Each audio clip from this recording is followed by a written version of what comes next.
Oh my God. This one's a unique one. This one is with my friend Rachel Luna. She is the author of the new book, Permission to Offend. Permission to Offend. And we had an interesting conversation. This was not just about business, not just about money. We did have conversations around that, but it was about life. How do you live a life that's fully expressed? How do you express yourself? What are the things that go into to building that kind of life? We talk about her cancer journey and even my cancer journey, about how her beliefs are formed and some of the things that have happened. It's an interesting conversation that goes deep and is going to allow you to start looking at things to say, am I living life fully expressed? So here's what I want you to do. Grab a coffee, grab a water, grab whatever a tea, grab a pad of paper and a pen and listen to this episode, open mind, open heart, and then go out and live fully expressed, that rich life, that affluent life that we talk about. Welcome to this episode of the Affluent Entrepreneur Show. See you soon. Hey there, Rachel. Thank you for being on the show today. Man, it has been, I don't know when we met, but it's been a long time. We have watched each other go through trials, tribulations, and some common journeys and struggles over the years. So welcome to the show. Thank you, Mel, my sweet friend. It has been almost a decade, actually. And here we are. Thank God. So Yeah, healthy. yeah. For both of us, for those of you that don't know Rachel, she is the author of the amazing book "Permission to Offend." I've got it right here, and we'll be talking a little bit about that. But before we do, I'd love the viewers, the listeners, to know a little bit about who Rachel Luna is. Oh, such a It loaded question. certainly is. I know we could go all kinds of places with that, knowing your history. The Cliff Notes version is I'm a certified master neuroscience coach, a former US Marine, and a triple negative breast cancer survivor. So those are some of the roles and experiences that I've had. I'm a mother and a wife. But one of the things which I actually talk about in the book is that those are my roles, those are my responsibilities, whether I have chosen them or they've been assigned to me. But my identity and who I really am is love. I'm just one big ball of energetic love. And I am here to help heal the world and set people free from the prison in their mind. Well, and that's kind of because we met, like you said, a decade ago. Mhm. Um, and at that time, it was really just entrepreneurship. We were, in a sense, I think we were both finding ourselves. Yes, absolutely. When we first met, I remember I wanted to talk about confidence. I Yeah. was a confidence coach. I was helping people feel more confident. My promise was the fastest way to build your business is to build your confidence. And I remember being told by my coaches and mentors at the time, you can't sell confidence. Nobody wants to buy confidence. You have to do sales or affiliate marketing or whatever it was, absent of what I wanted to do. And at that time in my life, I was so hungry for financial freedom.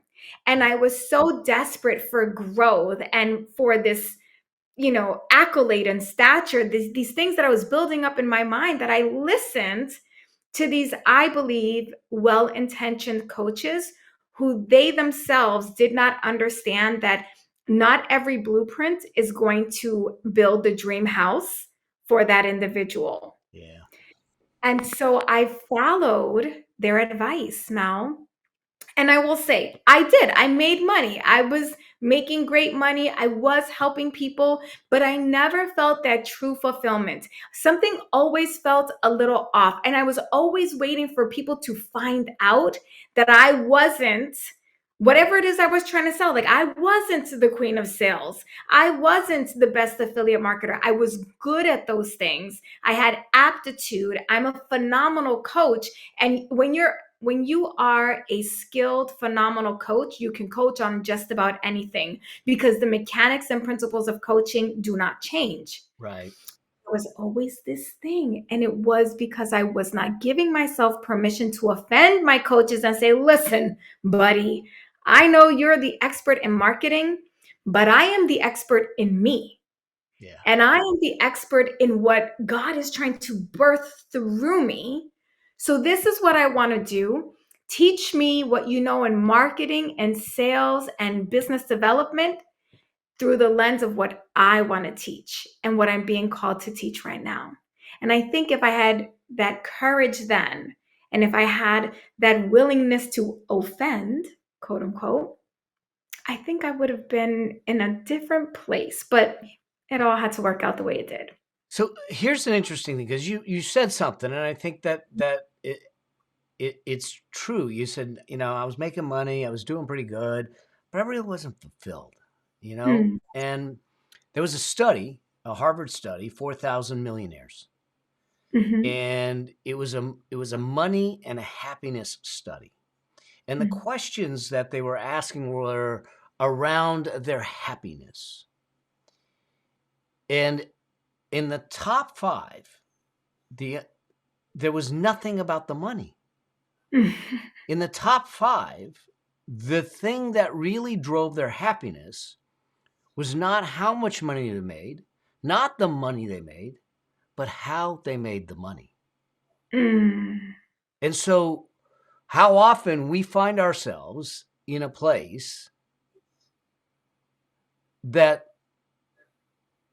we are following the lead of our peers, our mhm, parents, society, expectations, colleges, uh, career paths, all that stuff, mm, without the courage. Now, I'm not saying, because I'm about the finances and all that stuff too, not do it irresponsibly. I mean, there is a difference between being committed and being reckless, but not having the courage to turn around and say, there's something more for me. mhm. Forgetting this judgment that might come from others that say, Yeah. I wouldn't make that same decision. Mhm, And it's okay, because the good news is that it's not their decision to make. mhm. Yeah. And it's interesting because what most people don't realize is that the judgment and rejection that we are trying to avoid so that we stay connected to the pack, that kind of goes to the primitive portion of our brain that goes back in the caveman times. What happened? We all lived in community, we lived in these groups. And if you got separated from the group, you ran the risk of dying. Why? Because you didn't have access to the hunters and the gatherers and those community resources. But we don't live in those times anymore. Each one of us can go hunt and gather our own stuff at the grocery store, right? So you're not going to die if you get separated from the pack. You just think you are. The important thing to remember is that judgments are automatic. There was a study that was done that showed that our brains are making a decision as to whether or not someone approaching us is safe 8 seconds before we have full facial recognition. That means, Mal, you and I have known each other for a decade. Yeah. You could be coming to me from across the room before 8 seconds before I recognize, oh, that's Mel.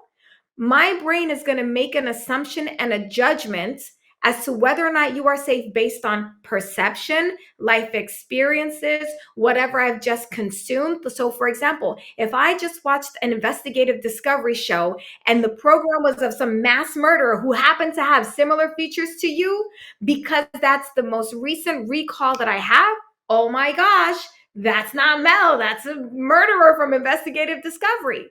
So we have to recognize that these judgments that we are so afraid of, number one, are automatic, the first judgment. The second judgment is a choice. And number two, they don't necessarily stay valid. There's always an opportunity to go in and have a different conversation to change someone's perspective, to change their mind. Or if you don't change their mind, at least get them to a point where they can understand where you're coming from.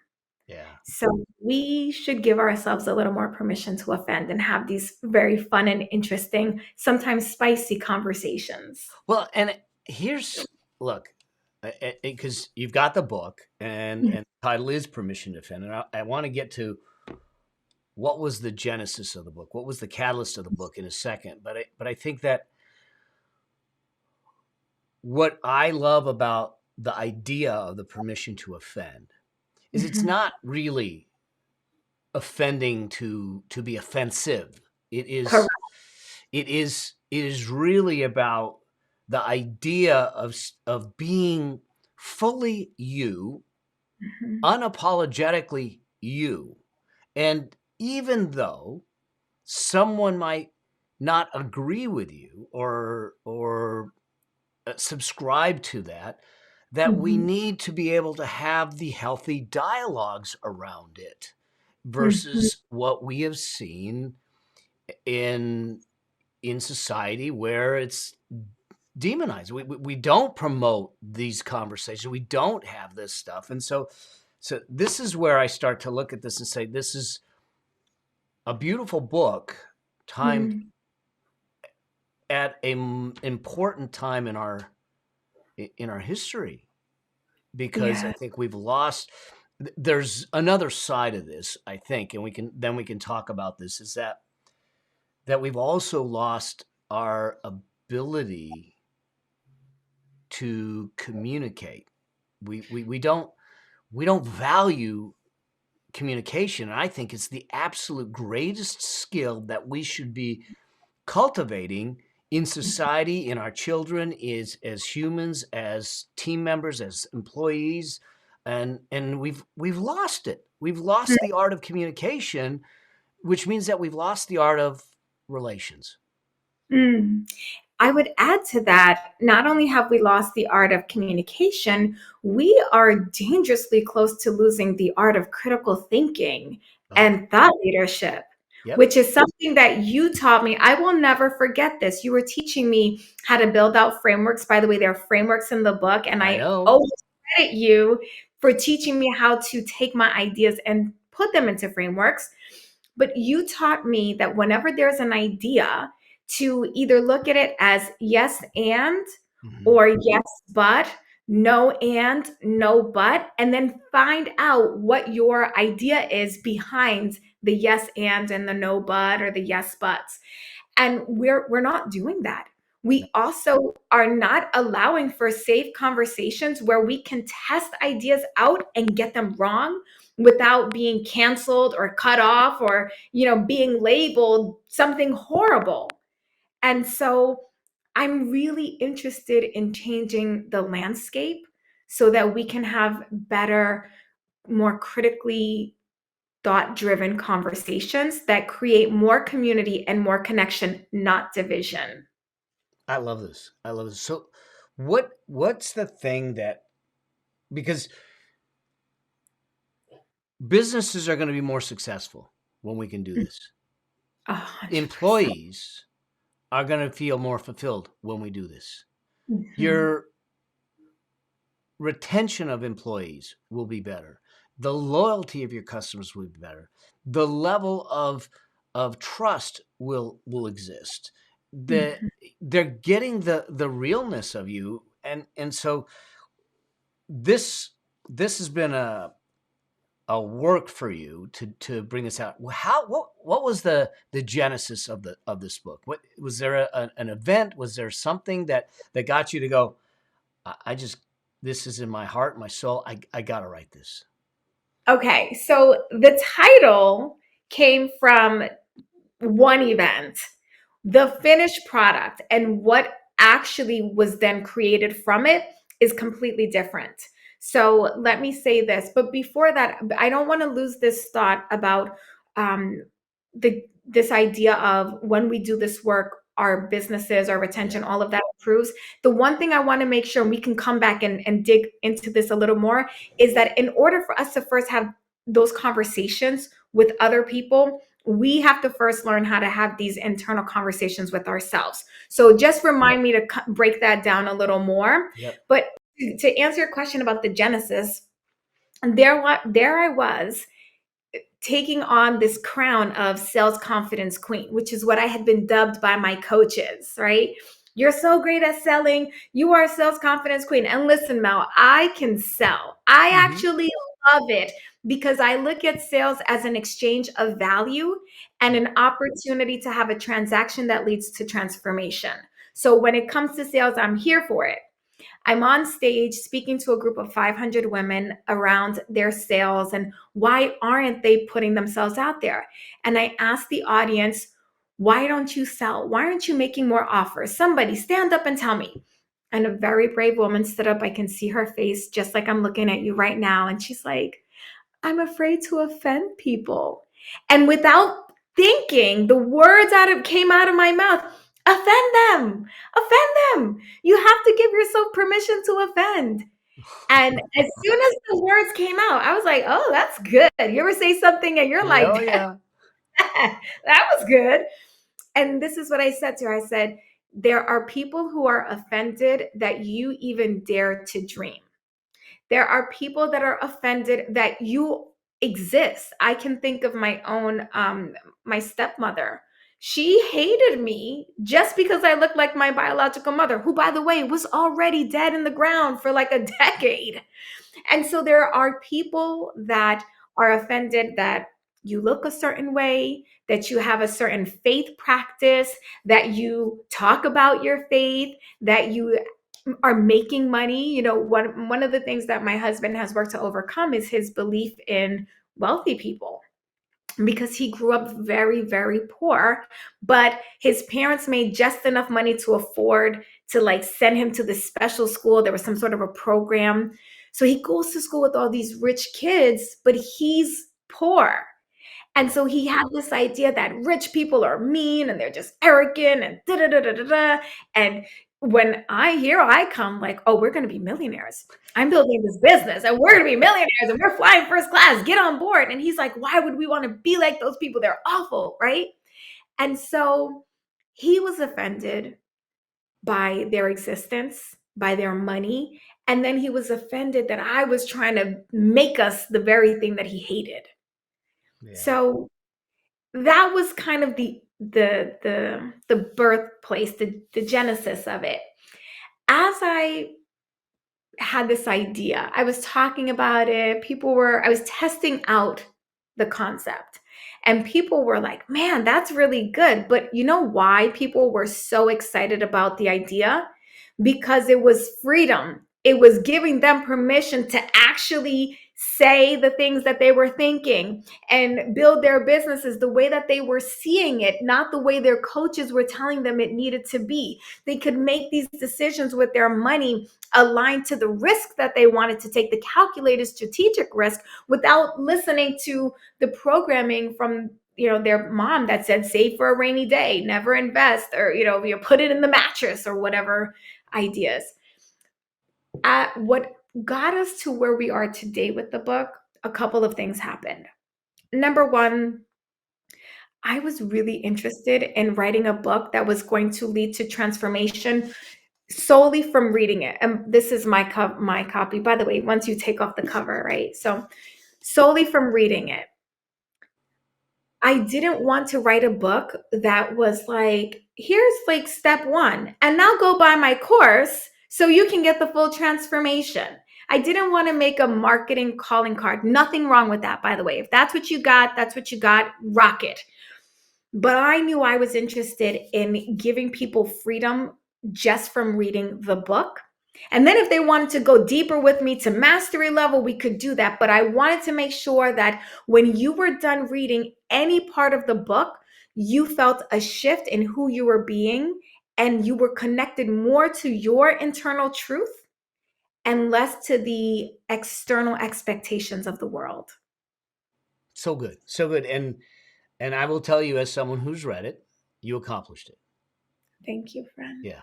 Yeah. You have. I mean, and I agree. I think the reader of a book is it's one of the most intimate ways that we can have an opportunity, and it's actually a safe way for those that are looking to start to push the boundaries of what they think they're capable of doing, to do it in a safe way and start to get used to it. So I love that. And I think that this is this is the whole dynamic. The last thing you said was that what society expects of us, and I think it's even far worse because of social media, because of everything that is there, where we can't. You said something about critical thinking. It's true. Where what are we doing? We're going to go look at what others are doing, and we base that our decision. And you think about how this plays out just in the money space. I get my hair cut from a kid who's 23 years old. And I go in there, he knows what I do. So we talk money, we talk investing. And he says to me, one of my friends just bought a $5,000 watch. And I go, does he make a lot of money? And he says, no, he's like 23 like me. I go, so curious, just help me understand, why did he do it? And he said, because his friends thought it was cool. I said, cool. Can I do some math? And he said, yeah. I said, in your 20s, when you put money away, every dollar you put away will turn to $70 to $80 by the time you're ready to retire. 60, 65. I said, so his $5,000 watch to impress a couple of guys that he's not going to probably know in 3 years was a $5,000 purchase decision today that cost him a $400,000 financial future tomorrow. And I'm okay with him doing it as long as he's informed, intentional, and aware, and he makes the conscious choice. I'll never tell them no. But too often we make decisions, or even worse, we fail to make a decision because of the pressure that we might feel overtly or covertly by what's going on. And how do we show up in our business? How do we show up in our families' lives? How do we show up with our money? How do we show up where we're giving and generous, and all those things are become impacted? Yeah. And it's so interesting that you say that, because I am thinking about all of the things that I did not say that have cost me money. So there was this one time, there was something going on in our home, and I just had this feeling like I we should probably get that taken care of. Like, this is a big deal. And my husband, he did the like little wife, you don't know what you're talking about kind of thing. I rag on my husband a lot. He is my biggest cheerleader, and I'm really grateful for him. And we give each other, good hard time every now and again. Because I didn't want to rock the boat and I didn't want to cause an argument, I let that problem go. By the time I finally had the conviction in my spirit to say something, it ended up being like a $30,000 problem versus to fix, versus we actually could have gotten the previous owner to cover because of the time frame in when I discovered this problem.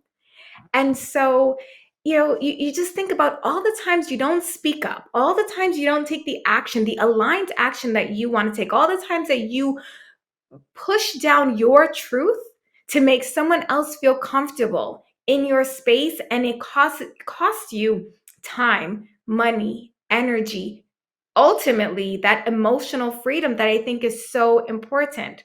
Now, of course, I did get to say to my husband, you listen to me now forever and ever, first time. Yeah. It's usually, it just takes a couple of years before us husbands will figure this thing out and go, just listen, just go with it. All right. You know, Yeah. Yeah. um, but I think that's the cool thing to start looking at it. But here's the other side of that. What you're not saying, and I know I mentioned it before, is you're saying to speak your mind and your truth. Yes. Eh, Okay. Well, let me explain that if I can. So I Yes. am saying speak your mind and your truth. And people will say, but how do I know my truth? So I'm actually saying to you, connect to your identity. How do you figure that out? A very simple framework. Your values plus your beliefs equals your identity. So what do you value? Now, one of the things, this is a question I ask all the time, clients, tell me what you value. You know what they say? Top three answers always: God, my family, and my friends. God, family, relationships. Those are the top three that'll come up. I'll say, okay, awesome. You say God. Do you have a faith practice? Do you pray every day? Are you in whatever your book of your God is? No, I don't do that. Okay, cool. No big deal. You say you value your family. Show me. Do you have vacations already planned out? Do you do something special with your family every night or once a week? Do you have a standing date with your husband or your spouse? No, I don't have that. Okay, cool. All right, so talk to me about relationships. You say you value relationships. Are you making time for in-person connections? Do you get on phone calls with friends just for fun? No, I'm not. Okay, so what are you really doing with your time? And then I have them show me their calendar, and their calendar is filled with everything but the things that they said they value. So if you want to know if you are living your life according to your values, open up your calendar, because your time will tell where your values dwell. That's not a Rachel Luna original, but it is surely a great quote. Okay. That's the first step. If you are looking at your finances and they don't tell the picture that you want them to tell, that's not showing you what you want to see, you're not spending time in your money. You're not giving it the attention. You're not valuing it the way that you say that you want it. And so I would say to you, pay attention to where you are spending your time. If you do not feel personal fulfillment 6 out of 7 days of the week, you are spending time out of alignment with your values, and it is causing friction and discontent. And you don't realize it because you've been so used to this pattern that you've settled for this discomfort. You've actually become very comfortable in this discomfort. Now let's take a look at our beliefs. One thing I want to say, which I actually didn't include in the book, there's always like one little nuance that you forget to throw in there, but one thing I want to make sure that we start normalizing is giving ourselves permission to change our beliefs. Sometimes we get so committed to a belief and we don't want to let it go because this is how everyone knew me.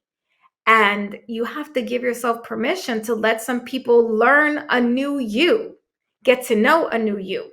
So you're going to look at your beliefs. What do you believe and why do you believe it? Now, Mel, I'm a God girl. I'm a Christian. And by the way, I am not here to tell anybody what they should or should not believe. To be honest, I do not care. That's with you and your maker, if you think that you have a maker or you don't, whatever. But as for me, I'm going to serve the Lord, the God of the Bible. And people will say, well, why do you believe that? And I will say, you know what? Every single day I ask myself that question. Because if I were just to take the Bible at face value, nah, I'm not buying that Mary and Joseph didn't get it in one time. And oops, Jesus was just haha. I'm not buying this whole Jonah lived in the whale. Really? He survived. Some of these Bible stories, they just don't land there for me. But I choose to believe that the Bible is the inspired word of God. I choose to believe in this God, the Christian God, and Jesus because of the evidence that I have in my personal life. When I was diagnosed with cancer, I remember this is going to sound real crazy, Mel, okay? But just go with it for a second, and then you can reject it if you want, and that's okay, because your truth doesn't make me a liar and my truth doesn't make you a liar. We just have two different beliefs about the same situation. July 4th, 2019, 3:25 p.m. I'm at a conference. I'm 2 days newly diagnosed. I just get the call that there is a tumor. It is multiplying at 93% per day. Do you know how fast that tumor is growing for it to be multiplying at 93% per day? And I am terrified because I've got these two little girls that need their mom. So I go to this event. Now, you and I love events, don't we, Mel? We are. Yep. There's an event, we're there. We're front row. We're VIP all the way. So I go to this event and I say to my girlfriend, who's the organizer, I said, I'm here to volunteer. I've got to take my mind off of this. And the best way that I can take my mind off of this is to be of service, is to go and pour out love and just blessings to everyone else, because at least that gives me purpose for the day and will help me stay focused on why I want to live. I said, the only caveat is that when Bev Tucker speaks on stage, I am going to be in that room because I'm going to get a blessing from her, right? Let's just peel this away. That was a belief that I held. And what I want to impress upon our listeners today is the power of what you choose to believe, and how when you choose to believe one way or another, it informs your decisions, it informs your actions, and it most certainly informs your results. Pastor Bev Tucker gets on stage and she's casting out demons and she's just doing her thing. And then she says, "Is there anyone with K?" All I heard was "K." I didn't even hear the rest of her sentence. So I run to the front of the room and I throw my hands down and I am crying like, "God, please, Jesus, save me. Don't let me die." All the things. And I hear a voice. Now, mind you, I've never heard God speaking to me audibly. So now I think I have officially lost my mind. And I hear a voice say, "You will be cancer free within 30 days." And I look up and I'm like, I'm going crazy. Oh my God, there's something else wrong with me, because how can that be? No one is healed from cancer within 30 days. No, that's unheard of. And then I start to get this download of start fasting, start tithing, wake up at 4 a.m. in the morning and pray. I get just all these things. And then I heard the words document. So I go back to my chair. I look at the time, 3:25 p.m., July 4th, 2019. I write down everything that I've heard, and then I just go and do. Now, did I know of those things? No, honestly, I truly thought I was losing my mind. But I had hope, faith, and belief that just maybe it would work. And do you know, Mel, that was on July 4th. On July 29th, I got a call from my oncologist. There was no evidence of disease. 25 days. Wow. Within 20 days, there was no evidence of disease. So all that being said, I don't know if the God of the Bible is the God, but it's a belief that I've chosen to accept because of the evidence I have in my life.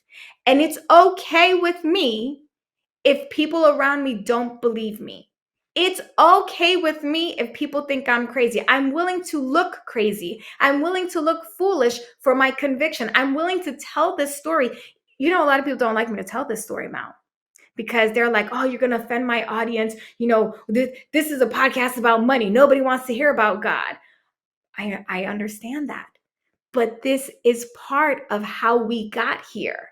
This is part of my journey. And if you want to know my story, I have to tell you this part of the story because it informs why I believe so much in giving yourself permission to offend. Because you know what the doctors told me? Maybe they told you this too. You need 53 weeks of chemo and then 6 to 8 weeks of radiation, and go and eat as many burgers and fries and milkshakes as you want because you're so petite, you need the calories.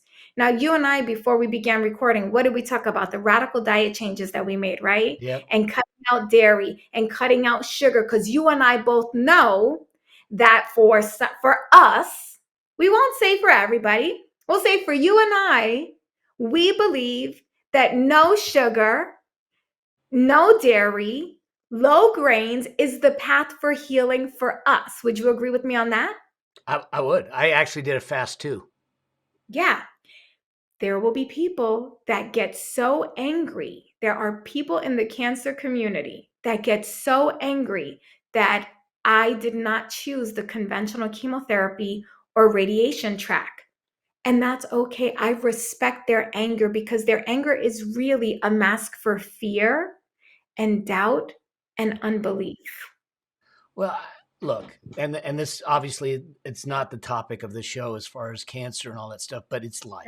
And if we're to live a rich life, if we're to, because I questioned my doctors. In fact, the very first doctor that I went to, so we got diagnosed about the same time, Mm-hmm.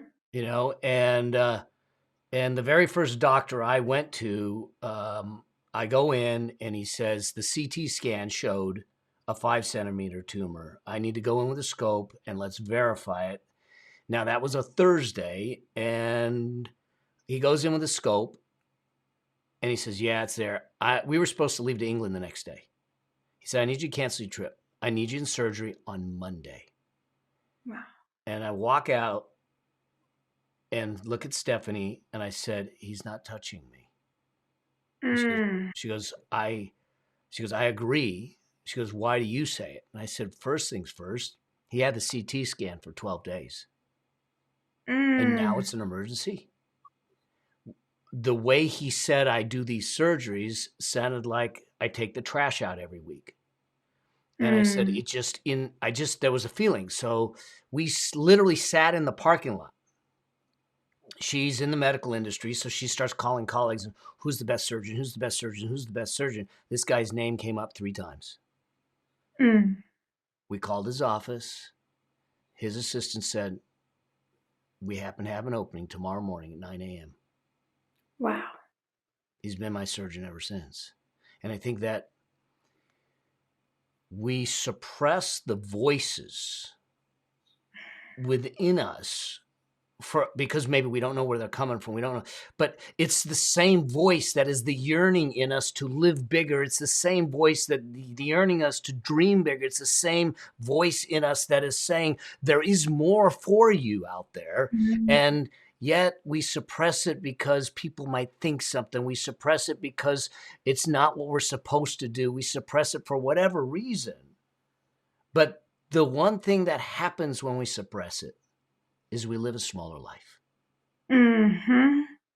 Mm. That's me. And obviously it's not necessarily about money, but it is. It is in the sense that so many people will just not think about the money and say, I can't be a millionaire. You know what? 80% of people, the millionaires, are first generation millionaires. They created it on their own. They didn't win it. They didn't inherit it. They didn't do anything. They created it. So if 80% of people, 8 out of 10 people can do it, why can't you? Well, I think that the biggest thing is the first thing is that like you said, the conversations we're having with ourselves Mm. about success, about relationships, about health, about money, about all the things. And I think when we start there, we start to recast our life in a Mm-hmm. different vision. Yes, and it actually, in my opinion, is about the money to an extent because when I think about the healing path that I chose, none of that was covered by insurance. And thank God I had the money. I agree. I had the flexibility to write a $35,000 check. And because my doctor where I went to get treatment was no payment plan. You pay before you get your ID bracelet, you're fully paid. And so it was having the mindset even leading up to that, right? This is why we aspire to have affluence. It's not Mhm. because money is the thing, it's what the money can do for us to have the life that we desire to have the freedom, the flexibility, and the access. Do you know that women of color disproportionately die of breast cancer, in particular triple negative, the kind that I was diagnosed with, than white women? And do you know why that is? It's not a genetic thing, it's a class and access issue. And so by the time that women of color finally say, okay, I'm going to go in and pay the deductible, it's too late.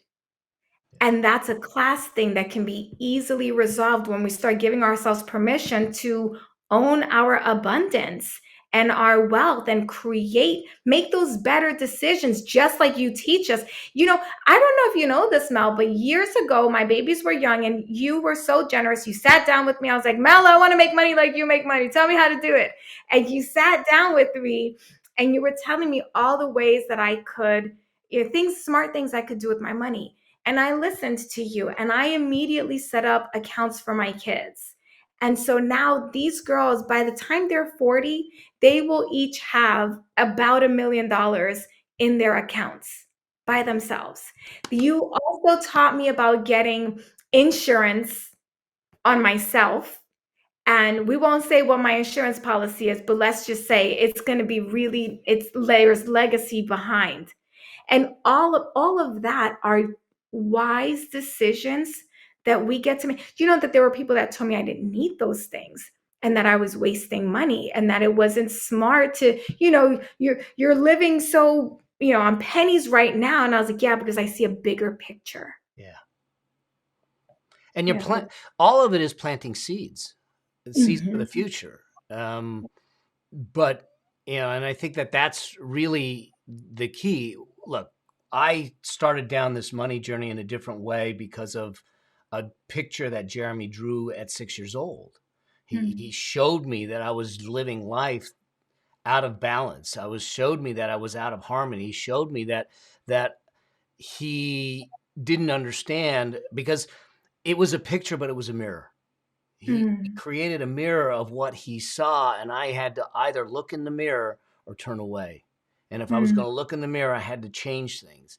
And the beautiful thing at the hands of a 6-year-old to learn that, hey, you can do business, you can do career, you can be a parent, you can be in relationships, and you can build wealth at the same time. The beautiful, uh, outcome of that. I did all of that because I wanted my time Mhm. to be able to do things, because I think that our wealth should be measured in time and the number of moments we get to control, and not dollars. But it's the very thing that allowed me, like you said, the privilege, the luxury, or however you want to term it, the blessing, that when I was diagnosed, to sit back and say, I don't care where the best doctors are. Mhm. I don't care what it takes. I'm going to fight this battle. I'll fund the battle. I'll win Mhm. the battle. And I'm doing it because of my love for life, my love for my wife, my love for my kid, my love for being here, my love for serving. But it was all the work that I did before. And that's what I'm hoping people start to see, is that it's not the money for money's sake. It's to be Mhm. able to control all the aspects of your life in a way that you live a life of choice and Yeah. options, and a life that I think is built, because the decisions we make around our money today should serve the future we want tomorrow. Mhm. And there's a difference between something that I've talked about a lot recently, is I think that people want too much. And what Mhm. I mean by this is this: if we talk to someone about their wants or their goals, they'll make a list of wants, like a mile Mhm. long. But wants are very soft, fuzzy little things that a year later, 2 years later, when you don't get the want, you go, well, I wanted it, but I didn't get it. And you try again. I want people to shrink that list down to a handful of wills, because a Mm. will is a declaration. A will is going to scare you, because you have to go out there and say, I will do this. I will beat this. I will get healthy. I will have a great relationship. I will be a good parent. I will be a good spouse. And you have to make that declaration. When you make that declaration, it goes back to what you were saying, and that is identity. Mhm. Because when we do that, we have to align and be congruent with that pathway. And so whether it's with our money, whether it's with financial freedom, whether it's health, relationships, it starts to drive all of it. And so I sit back and I say, don't want so much. Get some Mm. really meaningful wills and get on. Mm. I had to write that down. I don't know if you noticed. That's a hold on. Mel's taking us to church right here. Let me I'm write sorry. Yeah. Oh, you got me going, girl. Oh my God. This this that- whole conversation, like you said, it is a life conversation we're having here. It's a quality of life conversation. It's how you get to live fully expressed. Mhm. Um, and so I'm gonna. Y'all are listening. You all are watching. I hope that you go and make sure that you get this book, Permission to Offend, and and realize that what she's asking you and inviting you to do is to live your life fully expressed. To know that if you got called home tonight, tomorrow, the next day, whatever it is, that you can look yourself in the eyes and say, I did it all. I did what I was meant to. I had a dear friend who just passed away at 47 years old, So sorry. and it's too young, 4 kids, it's too soon, and it really got me realizing, and I'm not close to 47. I'm on the other side of 47, but at the same time, to sit back and go, I don't know what I did with the years behind me, but I Mhm. certainly know what I'm going to do with the years in front of me, Mm. or at You know, least the moment in front of me. I was going to say, you said something so interesting is I certainly know. And I think that there are a lot of people who don't know. And so when they hear someone like you with that level of conviction, it actually creates a little bit of dissonance and it actually creates a deregulation of the nervous system. So I want to really quickly speak to the Yeah, person having that moment right now. yeah, And this is one of the things that we talk about in the book as well is paying attention to how other people's life experience affects you and how it either helps or hinders you. So there's a section in the book where I title Slow Your Scroll. And so you'll pay attention to when was the last time you didn't feel the uneasiness. Okay. So you just said something so powerful. I know where I'm going. And I know there's a listener who's thinking, how does he know? How do I know? And so now you're going to start to feel all these emotions. So what I want to encourage you to do is to go back to right before you heard that. And what was your state? And what is it about what Mel just said that is triggering for you? Are you afraid that you don't know? Are you afraid that you do know and you don't have that level of conviction? What's actually coming up for you? What is the story that you're telling yourself around the thought? And what are the facts? Because if you can start to separate that and then get very curious, you will be able to have the same level of conviction that Mel has around his next moment and then his future moments. So I'm so glad that you did that because whenever I encounter people like you who are so affirmed in their truth, like you're fully self expressed. And I venture to say that you are the epitome of the empathetic offender, which is what we talk about in yep. chapter 4. The frameworks, thanks I to Mel, the frameworks in the book. And so when we are the empathetic offender, we are stating our truth according to our values and beliefs. We're doing it with compassion, with empathy, and with conviction. yeah. And it also allows you to open space for the other person's perspective. So in this conversation, Mel has been very generous to let me share my faith perspective, my health perspective, and the whole time whether he's agreed with me or disagreed, he's held the space. That is an empathetic offender. Now, if he were going to operate from the wounded offender, he'd have been like, oh, whoa, whoa, whoa, whoa. This is not what we're talking about. Shut that down. I don't want to hear anything you have to say. Get back on track. And there would have been some friction. But when you can give yourself that permission to be the empathetic offender, we get to have incredibly meaningful conversations. And then we start to learn from each other. If we had more time, I would go all the way in with Mel and start asking him, well, let's talk about this conviction. And how did you get there? And where do you not feel convicted? And so the curiosity that you can bring both to a conversation, a dialogue with someone else, a conversation that you're listening to, or the internal conversations that you're having with yourself will be the key to your clarity. And there's so much more in the book, Oh, but just so good. See, started. and we could talk for a while, but here's the deal. I get this, and I know this is this. I think it's gonna hit some people, Mhm, and it might be confronting, and I hope in a way it is. But I mhm, hope my hope is that what you will do as you listen, as you hear, is to do it with the open mind and not the judgment, and to ask, what can I glean from it? What can I take from it? What can I mhm. use from it? And not because neither one of us are asking you to believe what we believe. We Not simply are hoping that you will believe in you mhm, and find the beliefs that are in you that maybe have been suppressed, the belief Mhm. in your dreams, the belief in the relationships, the power of the relationships you can have, your children, your giving, your generosity, all of that, because I truly believe that's what the world needs now. Mm. Love, sweet I- love, or whatever. But here's the deal. Do me a favor. Where can they find not only the book, but more about Rachel? Because I think that this conversation isn't just a conversation. It is a something that we need to keep at the forefront, because if we're going to grow and live our lives fully and fully expressed, we need to be able to have these conversations.